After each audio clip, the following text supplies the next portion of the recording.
Hi everybody. So today's look is a really fun look. I'm going to be using the beautiful Anastasia Beverly Hills Mia Mia palette. I know I've done a few Anastasia Beverly Hills tutorials back to back, but I promise you I have purchased everything from Anastasia Beverly Hills. I just really like these palettes. I really do love the compilation of mattes in here, shimmers, supporting my fellow artists. Yeah, that brow routine I did, yes, it was all Anastasia Beverly Hills, but who hasn't tried a little bit of Anastasia on their brows? Furthermore, today's tutorial is actually going to be featuring Plain Jane Beauty's brushes, and which I absolutely love. It gives just this beautiful like foundation, optical blending, and all that other jazz. I just think it's absolutely a wonderful brush company. This is my favorite. My foundation has looked in a while, so we'll see about that. Hope you enjoyed the video. As always, thank you so much for watching. Have to go to work now. I got some facials booked, and I'll see you next time. Bye bye. I've already taken the 100% pure organic coffee bean caffeine eye cream, and for my eye primer, the Anastasia Beverly Hills Pro Base #1, and it's the Anastasia Beverly Hills in Mia Mia. Anyways, just sort of a fun little palette. I'm going to start off with the shade Vanilla, which is this matte highlight shade up here. What I like about this Mia Mia palette is if she did select these colors for it, I really like that she selected a lot of mattes for this palette. I'm going to put this underneath the arch of the brow bone with the Diamond Tool 777. For the eyelid, I'm going to be going in with Glisten, which is this really fun sort of sparkly taupey sand shade. And I'm going to place this on the eyelid.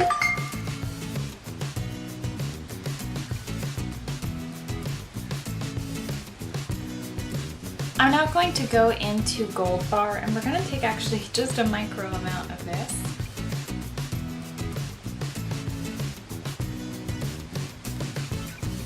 Go in with Aqua, which is a matte shade, and it will make shimmers look more satin or satine.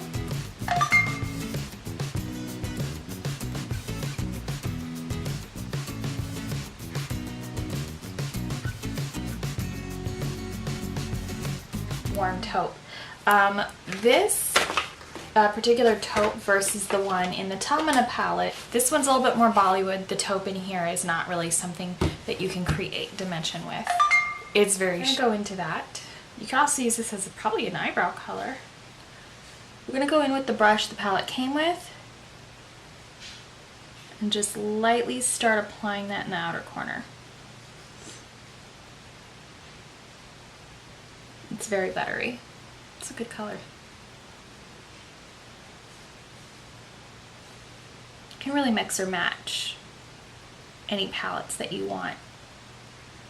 You don't have to stay inside one box. So we're taking deep brown, and what I love about this color is that it is very much a true assessment of what black actually is. It's actually impossible to create a zero black pigment. It doesn't really exist. It's either blue based or green based. This is really a true assessment of black. So for eyeliner, I took the Obsessive Compulsive Cosmetics eyeliner, Cosmetic Color Pencil in Sybil. That's all on my waterline and my upper lash line. The Plain Jane Beauty brush. This is really cute. It looks very much like a duochrome optical illusion brush. Actually, the Becca Ultimate Coverage Complexion Cream. This is the shade Shell. It's very light. I've dropped a lot of color this winter. And the Josie Maran Argan Tinted Moisturizer with a broad spectrum of 30 sunscreen. It does have the 2 bursts of sunscreen. And this is in Fair 1. So 1 is kind of a pinker tone. Shell is a bit on the yellow side. So I'm mixing them, creating sort of a custom neutral, but more or less a custom finish.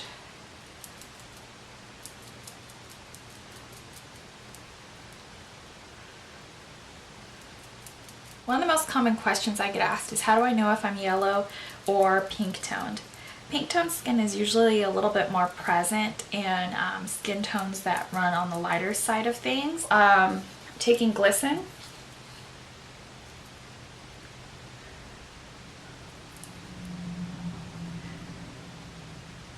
I'm going to be taking Sienna. So everybody's just kind of got their own journey, their own history. I started doing makeup when I was actually working in clothes. I had actually done a great deal of the costumes for primary actors and unprimary actors. The costume had a level of difficulty. The costume was given to me because I had already worked for Guess and other fashion houses at that time. So regardless of the performance type or piece, I was given difficult costumes for a reason. I was given ones with heavy pleating, heavy collars, and I was given a lot of costumes that a lot of other seamstresses didn't want to do. They always wanted to do the piece that got the most time on the stage. And I was okay with the challenge. Because you know what always made me happy? When the actor was happy. When the actor was wearing something for the very, very, very, very first time that made them feel beautiful. I remember this one lady, she was walking down the street in it. She was so happy. I couldn't have asked for doing another actor. Vanilla. I'm gonna be putting this in my inner tear duct. When you get to make somebody's day like that, the way an actor gets to do it through a performance, that's really just what you want from doing makeup. Makeup artists clearly don't have camera time. I mean, in the past they weren't even credited. So, you know, it's really just a very humble profession. I'm going to be taking the Too Faced Better Than Sex Mascara. This is the newly reformulated one. And it's a bent angle brush.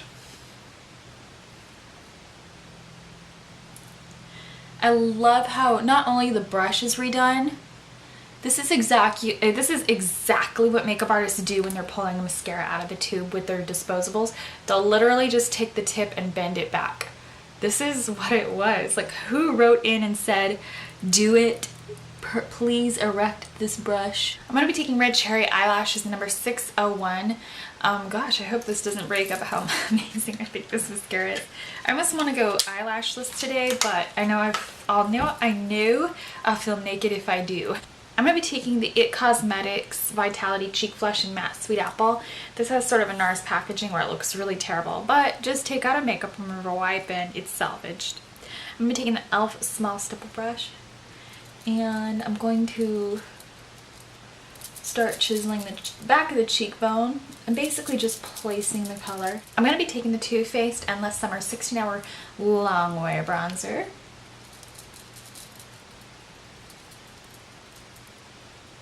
This initially was going to be replaced, but I've adapted to my winter color and I have accepted it.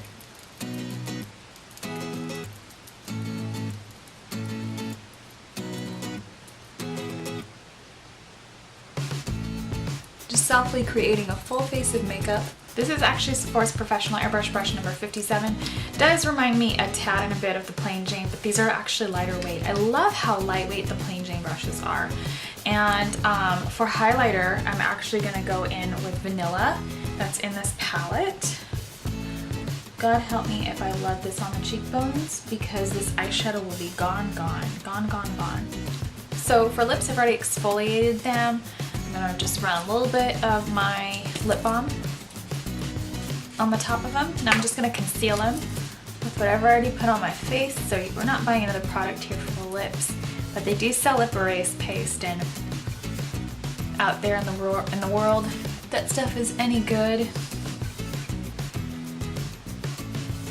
it might be worth it. We're just taking good old-fashioned concealer. So for lip liner, I'm going to be taking the Soft Precision Lip Liner number 68. There's barely any of this left. I need some. I'm out of pink lip liners and I only have one nude. I'm going to be taking the Morgana Cryptoria in Bee's Knees, which is a soft orangey. It's like a really pretty earthy color.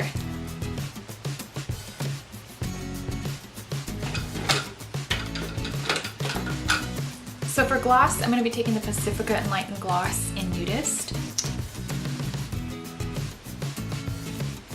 So if you're ever kind of wondering why I'm looking back and forth, I am quite nearsighted. But yeah, I hope that you enjoyed this video, and as always, thank you very much for watching.